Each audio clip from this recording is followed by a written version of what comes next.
Welcome back to another technical deep dive here in the debug zone. Today we're tackling a big question and breaking it down with insights from other users. Hopefully this clears up some misconceptions and helps you get the answer you need.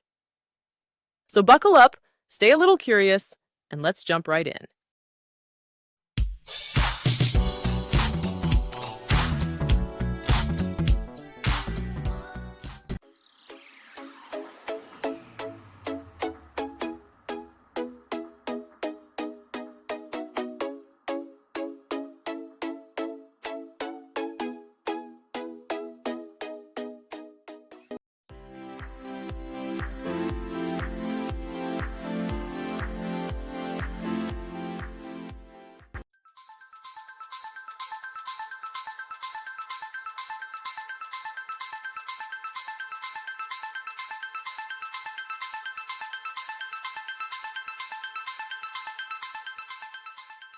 And that's a wrap.